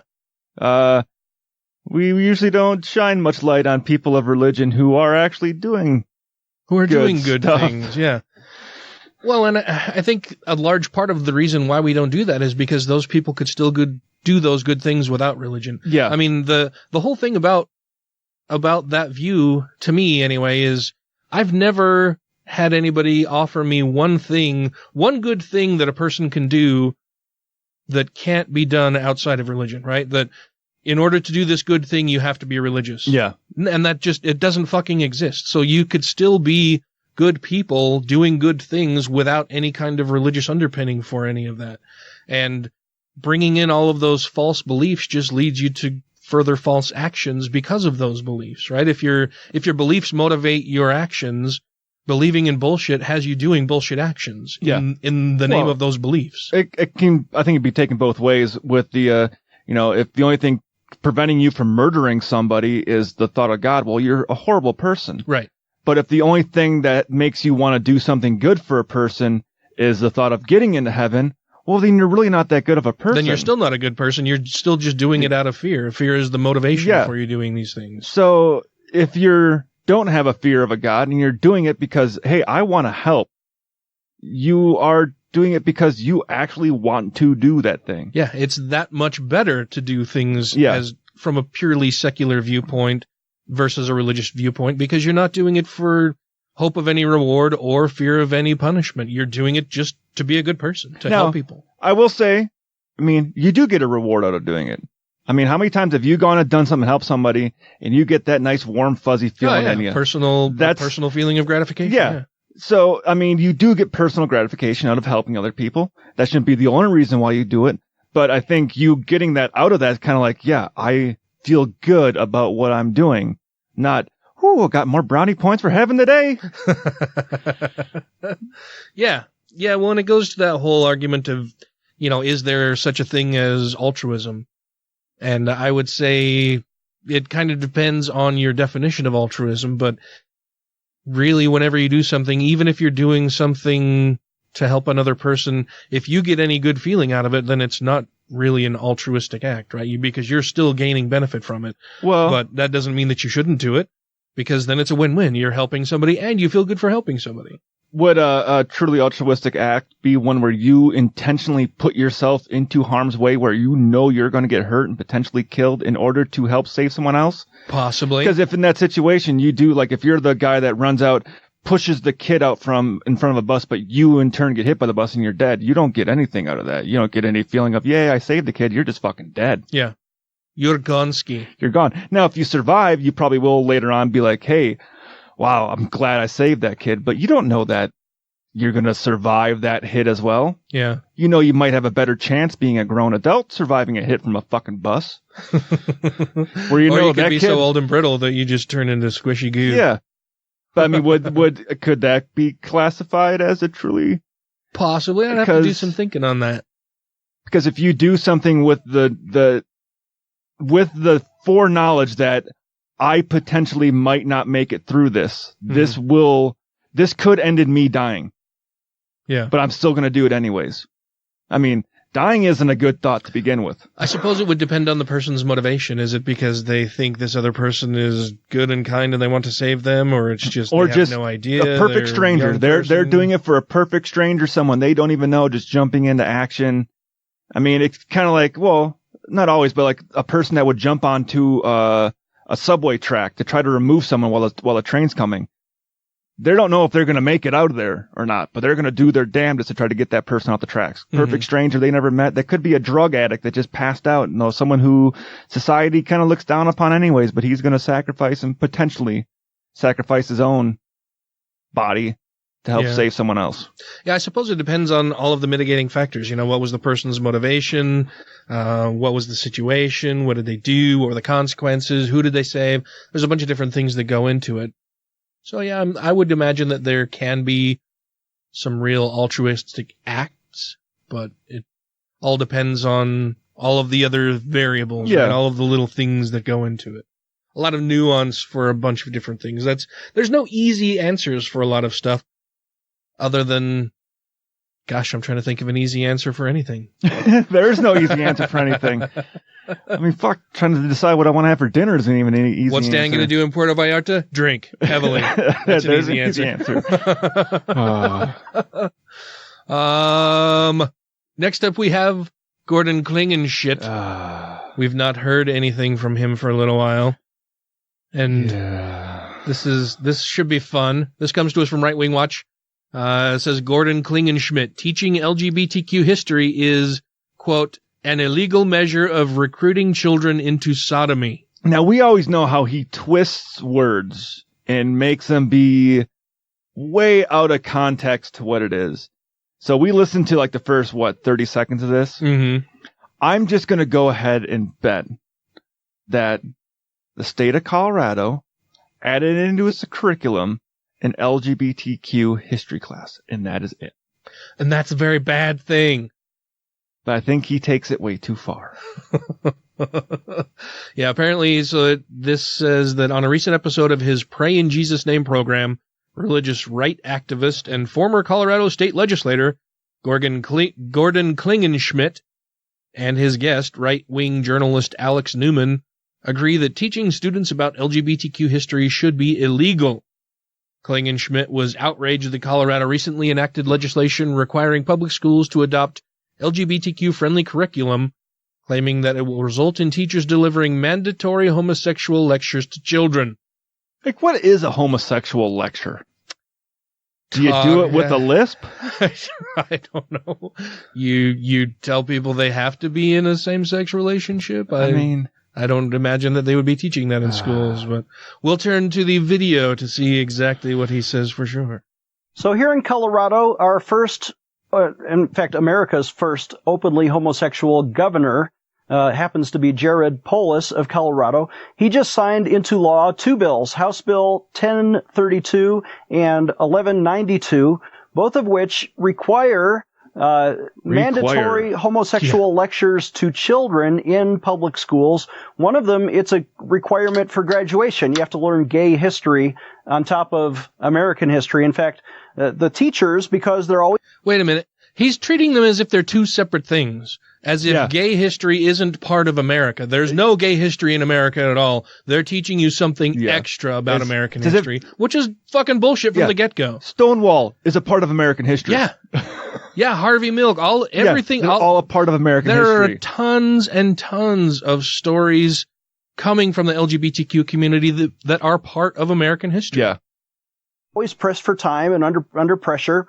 They're going to have to neglect teaching about traditional things like Paul Revere, instead teach, like you suggest, Mayor Harvey Milk, and they're redefining all of the textbooks. I think the Illinois bill you mentioned talks about all the textbooks have to carry gay symbology. For example, even mathematics. Mathematics is a gay conspiracy. No, I've 2 plus 2 equals fabulous. Yeah. I'm like, what? We never make more symbols for math. It's pretty well defined as a universal language. Yeah. What gay symbols got put in the math? And I also want to know which history of Paul Revere they're going to teach. Is it the history that he did the midnight ride, or the one where he got drunk and arrested? Yeah, it's a good question. And the fact that Paul Revere never would have rode on a horse saying the British are coming because they were British. Think about it. Yeah. America wasn't America yet. They were all fucking British. So he's not going to ride. They're like, yeah, Paul, we see you. We know you're British. You're drunk again. The British are coming. What? Is somebody having an orgy somewhere? What are you talking? The British are coming. Come on, buddy. I think if I remember the correct history, Paul Revere made 3 stops. Oh, yeah? The issue was, you had British sentries on the roads between areas, and he was going to the town center to warn people that the invasion was happening, and the town center usually took place in the bar. The pub was the town center. So that's where everybody went to socialize and congregate. Yep. Yeah. And that's where he got a drink in each town to tell them, hey, guys, shit's kicking off. I just left the Green Dragon. I was talking to my buddies down there. That was the name of the bar that the name of the bar that they were in when they conspired to start the revolution was called the Green Dragon. Nice. So that happened in a bar as well. But yeah, he would stop and drink with them as he's telling them, hey, shit's kicking off. And he got arrested by a couple of British sentries as he was driving his horse drunk. DUI from Mr. Paul Revere. But he was one of the more famous guys. Paul Revere was a, what do you call it? Where you make he made utensils, out of, silver. He was a silversmith. Oh, okay. I did not know that. Now has to have lectures about homosexuality. It doesn't make sense. But years ago, this would be, pedophiles recruiting and grooming children for their own, perverse pleasure down the road. What? Isn't that what a priest does? Well, the equating of homosexuals with pedophiles fucking kills me. Fuck you, Gordon Klingenschmidt. Just because they're doing things that you don't like does not make them fucking pedophiles. Why don't we see this as a illegal measure of, recruiting children into sodomy? Yeah, I think that's exactly. How are you defining sodomy? Because sodomy is basically anything that isn't missionary. Basically is anything that isn't just normal penis, and I don't mean normal as in whatever. Yeah, everybody knows what I'm saying, right? It's not just regular intercourse. Yeah. With between a man and a woman. Basically, even oral sex between a man and a woman is considered sodomy. Anal sex, of course, considered sodomy, but it's any act outside of just penis and vagina sex. Well, you go to the UCMJ, Uniform Code of Military Justice. If it ain't missionary, it's sodomy. Yeah, basically. How we should see it. In fact, years ago, these people would have gone to prison for this sort of stuff. Exposing we've evolved children from that. to obscene material, grooming children, exposing them to sexual and indecent material.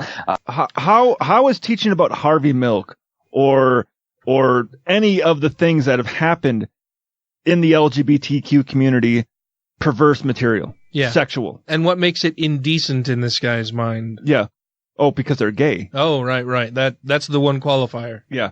That's a crime. In fact, that's still a crime on the books in many states today. Indiana recently passed another law saying it would be a felony to expose children to obscene material. And yet obscene material like pornography, straight up hardcore sex. Yeah, they're not doing that in these schools, I would imagine. I guarantee they're not. A felony to expose children to obscene material, and yet these laws are not being enforced. The government schools all across America are still exposing the children to this stuff. It's getting... To what stuff? Yeah. Give us an example of what the fuck you're talking about instead of just trying to scare people. I mean, you could classify the Bible as obscene obscene material. Yeah. All of the rape, incest, murder. Fuck yeah. More and more obscene. And I think quite simply, they have accomplished a radical transformation of the culture using the government school system with kind of air support from the far left media and from Hollyweird, the satanic. He's going to get into satanic something. Media and from Hollyweird, the satanic propaganda, the filth, the LGBT agenda that comes out of all these places. All the satanic propaganda? What is the satanic propaganda? I don't know, but I do know that the back window of my Corvette now has one ticket to hell on it. Uh-oh, what'd you do? Oh, I put a ticket on the back that says hell. The ticket stub that says hell on it. Nice. I'll have to take a look at it. You'll have to show me when we're done. And, the consequences, we can already start to see what's happening. We see the breakdown of the family, skyrocketing abortion numbers, school shootings. We're not seeing skyrocketing abortion numbers. They're actually, with more education, they're dropping. Yeah.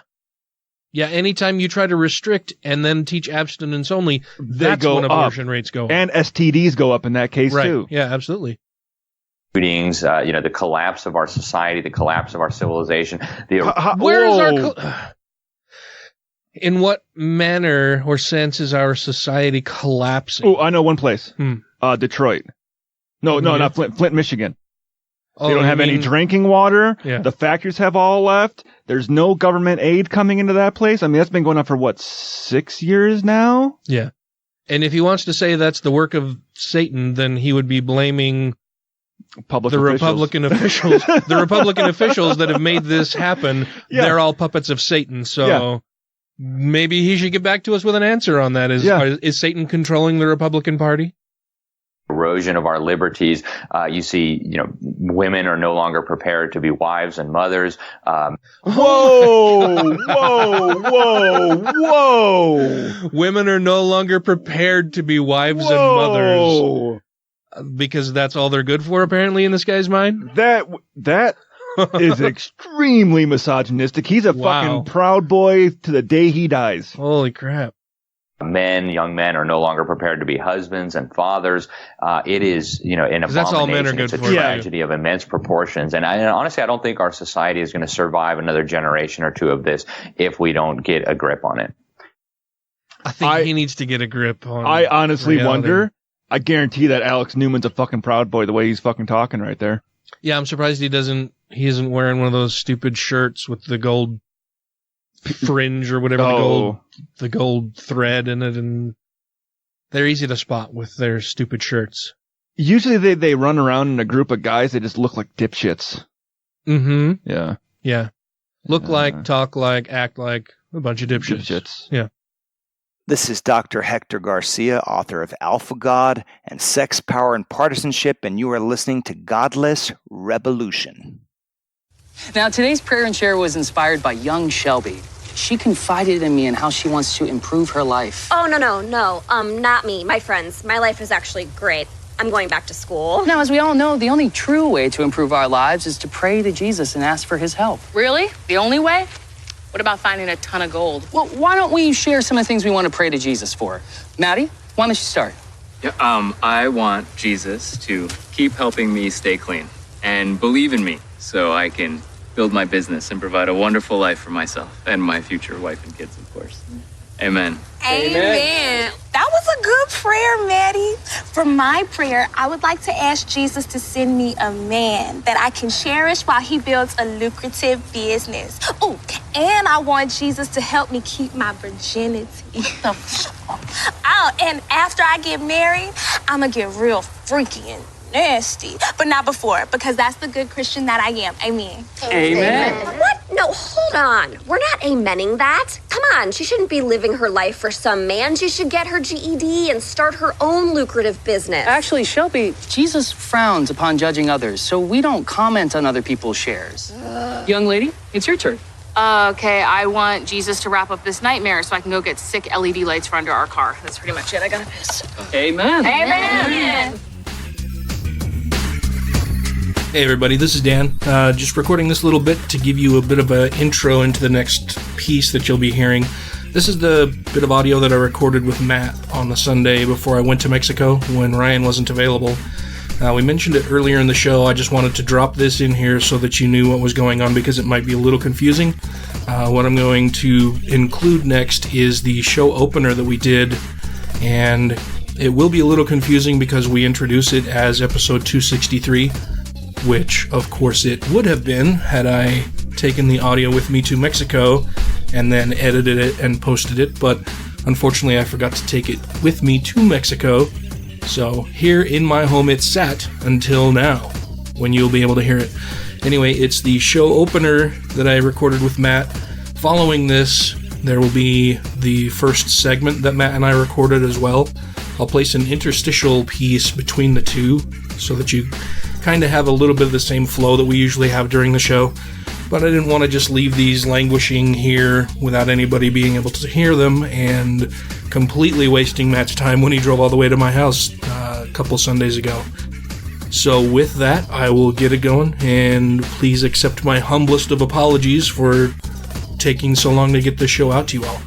We've had to change our recording schedule, and that's kind of thrown things into a bit of into a little chaos, but I think I've got those things ironed out and have shifted some things around in my schedule so that I should be able to edit the shows and get them out to you on our new release schedule, which will be Patreon episodes out on Wednesday, and then the regular public release of the show on Fridays. So, thank you all very much for your patience. Again, please accept my humblest of apologies, and I will just put in the audio now. Thank you all very much. Hello and welcome to the Godless Rebelution. Today is Sunday, August 18th. It's only been 3 days since we recorded last. Yeah. This is episode 262. It's 263. Oh. Glad I thought maybe I should correct myself. I haven't even released 262 yet because it's been that short since we recorded last time. Yeah. Been not very much time. Not much at all, Ryan, as I mentioned in the previous episode that none of you have heard yet because it's not available. But they will have heard it by the time they hear this. Oh, yeah. But Ryan is not with us today. He is working some OT. But Matt's Which here. I think we moved it to Sunday for him. We did, Yeah. in fact. Move it to Sunday. I think this happened the last time we moved the schedule. We moved it to a specific day for him, and he didn't come. I think you are correct. Yes.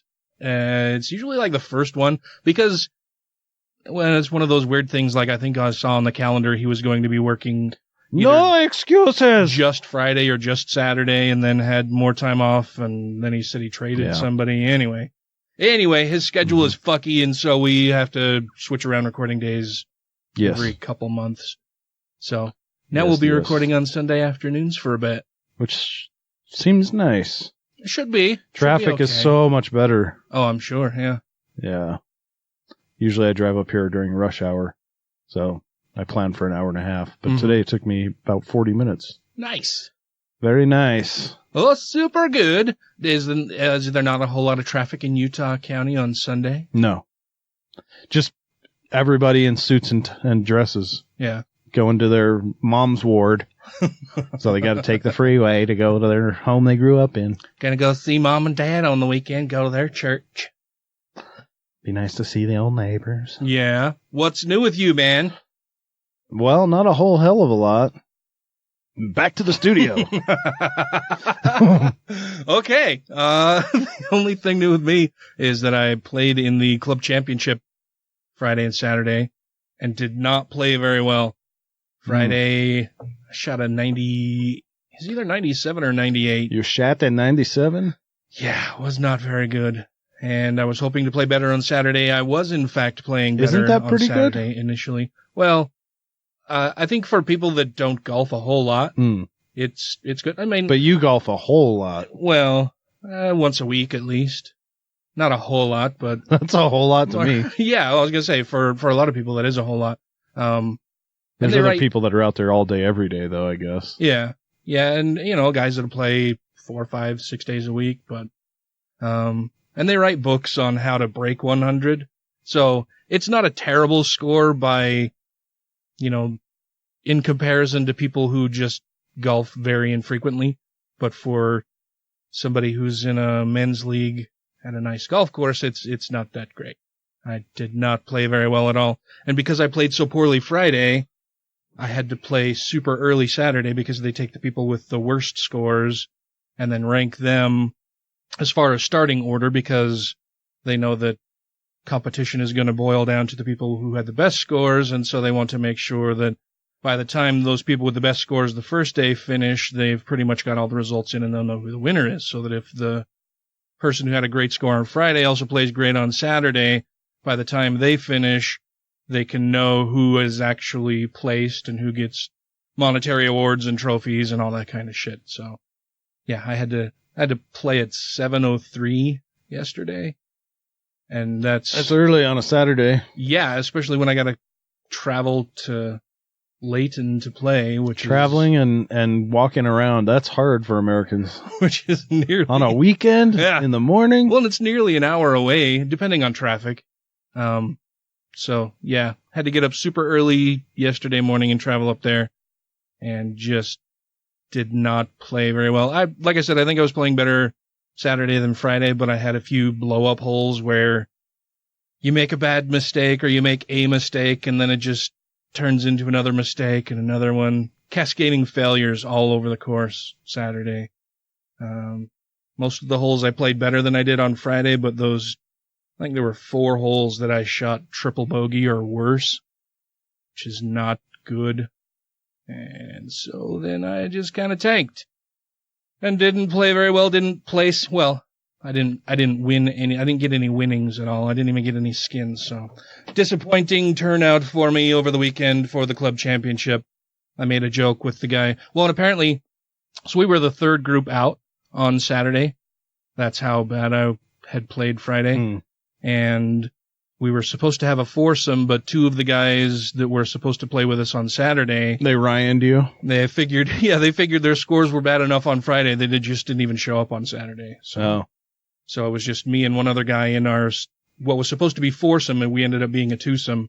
And I think on 16, after I hit my ball into the trees, I just turned to him and I'm like, yeah, well, this is all part of my master plan. I'm just sandbagging during the really big tournament so that I can, place better in the weekly tournaments because it'll push my handicap up, and which, of course, I was being facetious because you want to play better in the big tournaments and get more money. The weekly tournaments, the payouts are pretty small, so. But I still had fun. I always have fun golfing. It can be frustrating, but I figure I pay way too much money to go out there and not have fun, so. Yeah.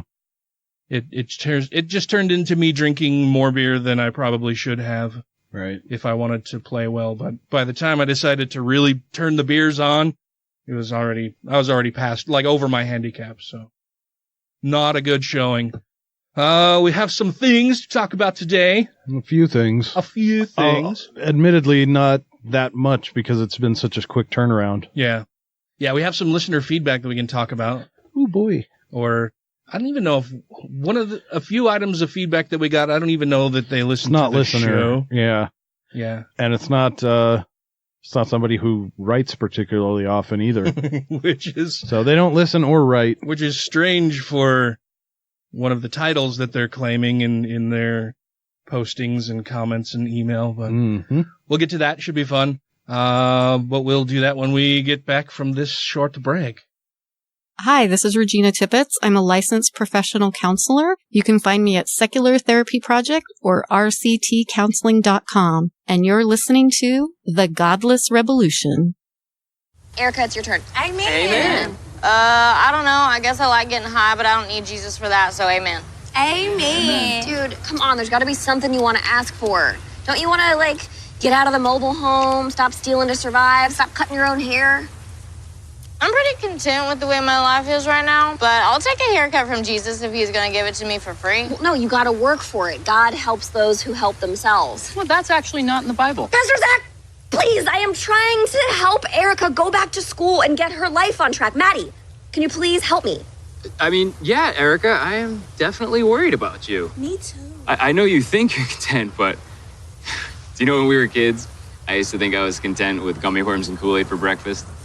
Do you want to know what I had for breakfast this morning? A French slam from Denny's. Oh. Yep. All because I started believing I deserve better. Do you believe you deserve better? I know you do. Well, I mean, I guess I could. Oh, I just saw the kayaks floating away on their own for no reason. It was crazy. What? Where are my kayaks? Oh, they're right up. Oh, they're gone. No! Oh, please, God, no, not my kayaks. Holy shit. I am such a fucking loser. I can't have my own business. I can't even tie up a goddamn kayak. I am worthless. Erica, forget what I said about deserving a better life, okay? Mom was right. We're losers. I am just a burnt-out meth head who should have died a long time ago. And fuck you, Jesus! Maddie, remember, anger gives a foothold to the devil. And you lied to me, you piece of shit. I should kill you for filling my head with all that Jesus bullshit. I should kill you!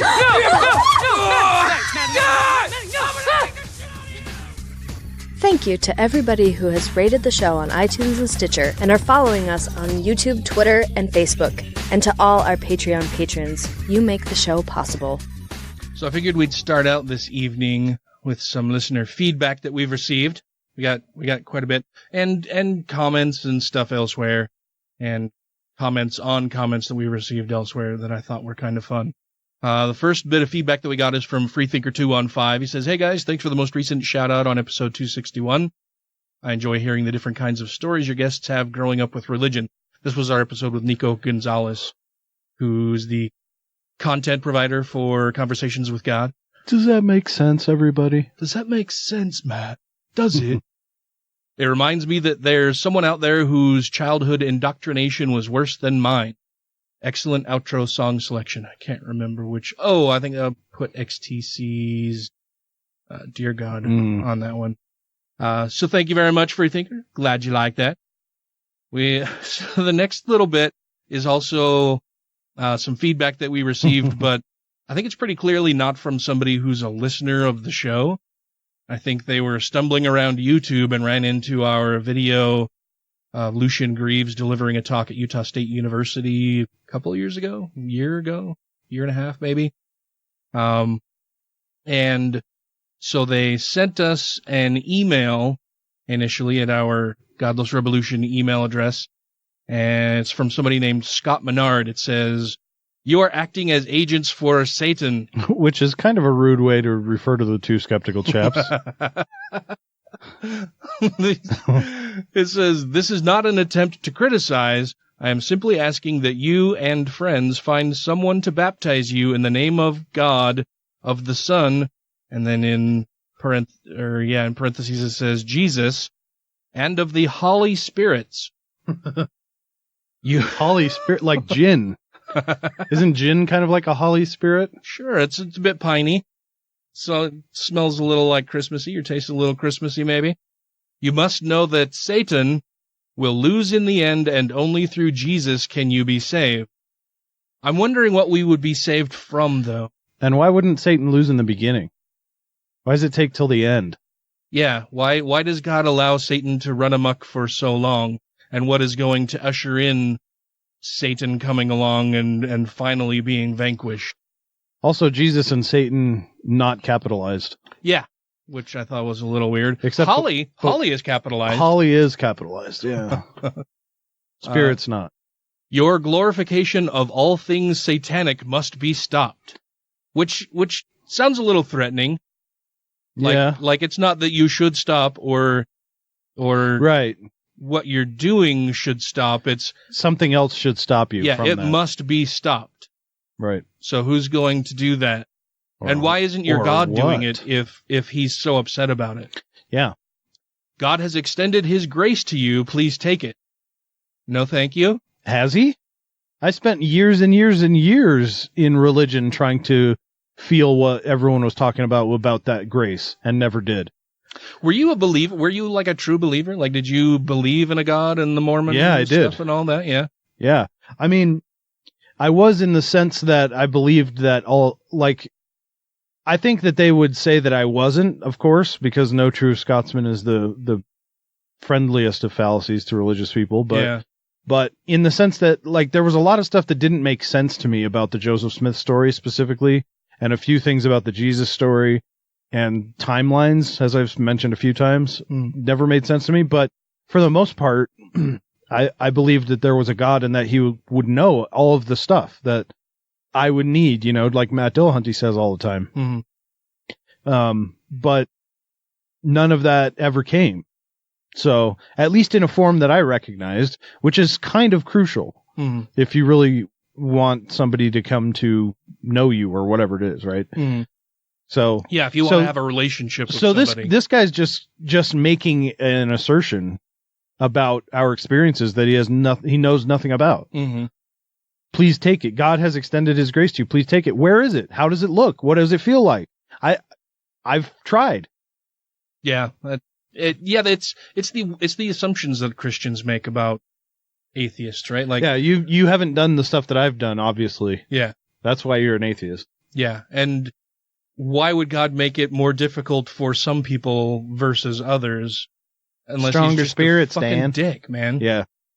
Then his email continues and it says, "Christians are not perfect, but Satan and demons are never the alternative to what is good," which is capitalized, and Holly, which is not capitalized this time. "Please, I beg of you to repent and make Jesus the light of your life." Should we make Jesus the light of our life or God? And do you believe they're the same thing? Because I know some Christian sects are a little fuzzy on that. Or Holly. Yeah, or Holly. And like he keeps saying God has done this and God has done that. And he says someone to baptize you in the name of God, of the Son, and of the Holy Spirits. God of the Son, Jesus, and of the I don't know. And to see this, I posted pictures of this out on our Godless Rebelution Facebook page and received a bunch of fun comments about it. And it's always, I don't know, it seems weird and funny and sometimes a little bit sad that a lot of the correspondence that atheists receive from, real true believing Christians is of this sort, where I can't even tell if English is this guy's first language. Oh, I think we'll find later it might not be. Yeah? Well, let's see. So that was the first message that he sent to us, and I posted that out on our Facebook. And then he sent us a much longer email through our website, and it says that it is from Scott Menard again. The subject is Satan is not the answer. Find God and be saved by Jesus before it's too late. And there should be an apostrophe in it's, and there is not. The message says, I am sorry if Christianity have disappointed you, because I have been disappointed by many of my fellow Christians. You know, the typical one-day-a-week Christians. People will always disappoint. Such is the nature of human being. However, I beg you to consider that Satan is not the alternative to what's good and holly. Again with the holly. Jesus is the Son of a living God. His sacrifice on the cross allow you a fair chance to rejoin with God. And this first bit of his email is also what he posted as a comment on our video for Lucian Greaves, for Lucian Greaves' talk at Utah State University, which is why I'm guessing that he's not an actual listener of the show, and that's how he came in contact with us, is, found the video on YouTube and then looked at what the Godless Rebelution is, probably did an internet search, and then found our website and, sent us an email and then filled out the contact form after making his comment on our video. But the email is much longer and continues and says, close your eyes and say those words. And I'm guessing he meant to say these. Jesus, forgive me for all my sins. Jesus, open my eyes so I can see clearly through the deception of Satan. The rain is gone. In your holy name. And then in parentheses, Jesus again. I command all satanic influences to depart from me and from my life. Jesus, protect me from all evil, seen or unseen. Amen. On a separate... Oh, and then I guess there should have been a period there, but there is not, and then there is no capitalization on what should be probably the next sentence that says, on a separate notes, my friend.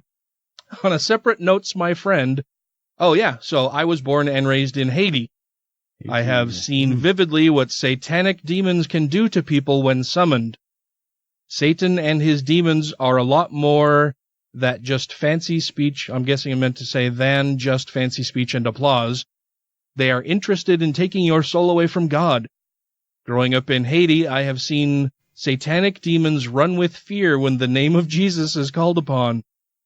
That would be fun. Yeah. It would be fun to actually watch that. I'm very, all of these communications from this guy have piqued my interest and made me want to talk to him a bit more. But I have not replied to any of these yet. His email continues and says, I have witnessed blood rituals, body transformation into animals, human possession by satanic demons, body elevation. I have even shaken the hand of demons when I was young and foolish. I'm curious to know why none of this is on video anywhere. Right. All of these amazing things that have happened, and with the ubiquity of phones that have cameras in them, why is there no real evidence of this anywhere? All the phones were destroyed in the earthquake and subsequent hurricane that hit the island, apparently. Oh, right. And rained down the demons. I would know. My own mother was a demon worshiper. Whoa. There is an unseen spiritual battle. You and I should be on the side of God, the maker of heaven and earth. It is written that Satan will lose and be destroyed along with all those who worship him. Good. Would you like to come with me in Haiti and see for yourself? Sure. It could be interesting. And then there are a bunch of dashes, probably, it looks like a dozen or more. And then it says, would you like to know how I knew that God is alive and well? Would you? Sure. And then he says, I beg of you, find a pastor, ask him to baptize you in the name of the Father, of the Son, Jesus, and of the Holy Spirit. May I ask you to be very careful on your way to the pastor. Oh, car accidents. I suppose you can ask me to be very careful. Drive slow, take the off-road. If someone pisses you off, simply walk away. Satan and his army will kill you fast and quick if they think you about to switch side. Satan offers no grace, no second chance. Remember, God has an interest in saving you for eternity. Take this offer now. I know I did. Well, congratulations. Why would Satan only work to kill us if we're going to switch sides? And then why would God not offer us protection? If we're going to change sides, why wouldn't God be there protecting us? And why would Satan win that conflict? Why would Satan win that battle? Mm-hmm. Mm-hmm. Then and then the other bit was just his comment on our video out on YouTube of Lucian's talk. And so I thought about replying to this guy and seeing if perhaps he would like to be a guest on the show, but it almost makes me feel like I would be picking on somebody who was very ill-equipped to deal with somebody who, like, knows anything about Satanism, atheism, Christianity, other world religions. It sounds like this guy is just not very educated on much of anything in that area. Maybe it's the language barrier. English is not the first language of Haiti. Yeah. So I don't know. That's possible. If you are listening, then Sakpase Negmoy, but more than that, you can reach out to us in Creole, and we can Google translate it, and that's always fun. Yeah. Yeah. We could see about doing that. I mean, I figure I'll respond to his email and just point out some of the problems that I have with it in a nice way initially. See what kind of response I get. It just seems weird to me that, he doesn't mean any of this as a criticism, but then tells us that we're doing all of these horrible things. And we're going to die. Yeah. And we must be stopped. Yeah. So I thought that was all very interesting and a little sad that somebody can be so deluded by religious teachings that they start bothering people who are not doing anything today. It's not like we reached out to him and started making fun of anything he believes or anything. He just went on the internet stumbling around and ran into our video and then decided to send us several messages about it. Like, what a waste of your fucking time and our fucking time. And he also you clearly don't know much about. Liked the video. Yeah, which was weird. Yeah, So- the videos he has liked on his channel are real strange. They're all over the place, aren't Yeah, like a lot of guys working out, and then like Fox News and Right to Bear Arms, Wyoming, something or other. Yeah, which was Yeah. strange. Animal husbandry, I think, was in there. Yeah. So. Oh yes, yeah. I forgot about that one. Yeah, it was a very eclectic mix of videos that he has liked on YouTube that I thought was kind of interesting.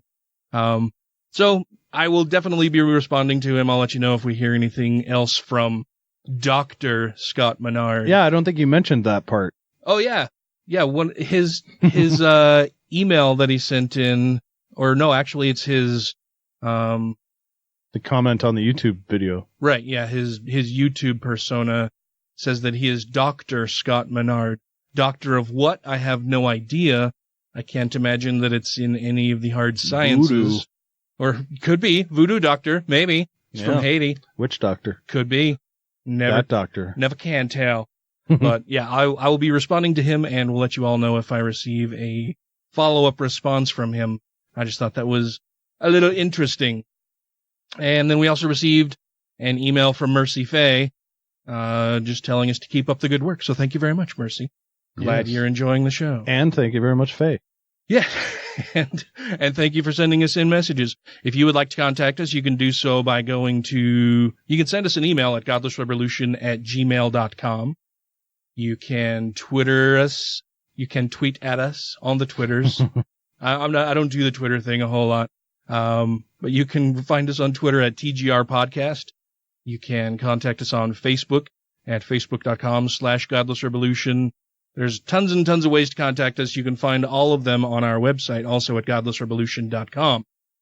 Hey gang, this is Jack Materko from For Infernal Use Only and the Naked Diner podcast, and you are listening to the Godless Rebelution. Trying to call us a cab. Why can't I get us any service? Oh, probably because we're on an island. What? Wait, we're not connected to land right now? You mean we trapped out here? It's okay. Jesus is just testing us. All we have to do is pray and look for signs of his divine presence, and the way home will be clear. And where was his divine presence when you were getting your ass handed to you, huh?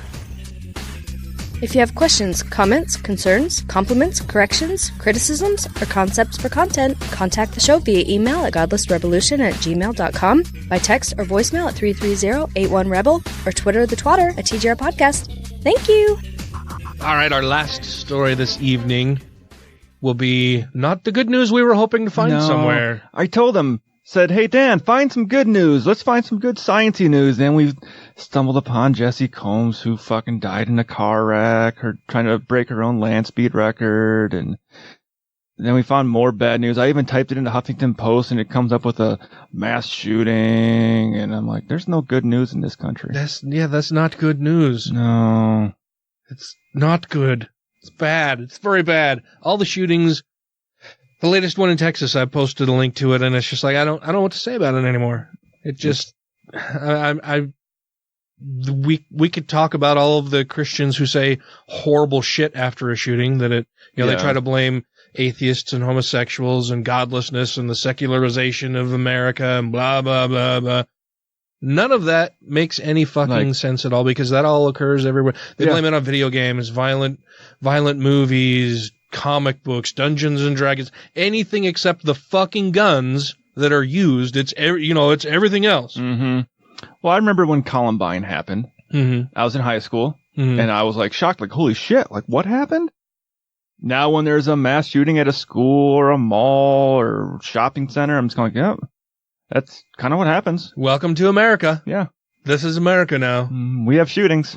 Yay, us. We're number one. We're number one. In deaths. In shootings. Yeah. Yay. This story comes to us from Raw Story, published 4 days ago on August 28th. It says, Kentucky principal who tried to ban books over homosexual content busted for child porn. But was it homosexual child porn? I'm so surprised. A Kentucky high school principal who made national news for trying to ban books over homosexual conduct has been arrested on child pornography charges. Now, is he the one I remember where they had the books in like the library, where it was like two mommies or whatever books, and they're like trying to get rid of them? Yeah, I wonder if that's him. Philip Todd Wilson was arrested Tuesday on 30 counts after state troopers received a complaint from Clark County Area Technology Center that the principal had given child pornography to someone else. Oh! Reported WKYT-TV. The principal was charged with 15 counts of distribution of matter portraying sexual performance by a minor and 15 counts of possessing matter portraying sexual performance by a minor after investigators found more than a dozen images in his possession. Now, I don't want to talk semantics here, but if he's distributing 15 things, I'm pretty sure he has 15 of those things. Yes, in order to give 15 things away, I would have to have those 15 things. Yeah. The Technology Center is operated by the Kentucky Department of Education, which is investigating to determine whether children in the program were affected. Wilson gained national notoriety in 2009 when he banned Lessons from a Dead Girl, a book by award-winning author Joe Knowles, and several other publications from classrooms at Montgomery County High School. Some parents had complained that several contemporary novels taught alongside English literature classics, such as The Canterbury Tales and Beowulf, were inappropriate due to subject matter involving sex, child abuse, suicide, and drug abuse. Wilson and Montgomery County School Superintendent Daniel Freeman ordered the challenged books to be withdrawn from the curriculum and pressured teacher Risha Mullins after she continued using them as optional titles for classroom reading circles. One more problem with the books and the club is gone, the superintendent said, according to Mullins. But Wilson and Freeman eventually shut down the reading club and removed the contemporary books without following board policy on suspending titles from classroom use.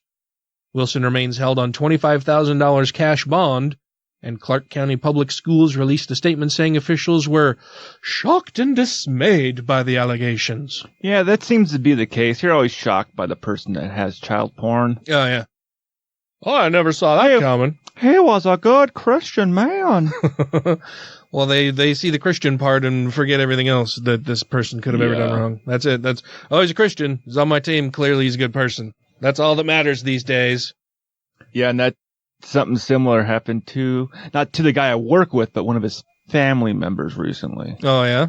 A case that came out of here in Utah where he was a teacher's assistant that was asking for students from the high school and paying them for nude photos over Instagram. Oh. Yeah, that's not good. Yeah, it was a good upstanding Mormon family. Oh, really? I'm just shocked. Well, he probably wasn't a good Mormon then. He probably wasn't a real Mormon. He was temple worthy. Are you sure? Yeah. Where do you think he got the photos done at? Well, that'll wrap things up for us this evening. Oh, can I just say one other thing? Yes. I saw New Name's Noah's newest video like last week. Yeah. I had never seen a video from inside the temple where they're doing the fucking baptism for the dead. I didn't know they kept dunking the same fucking person over and over and over in the water. She looked like she was fucking drowning.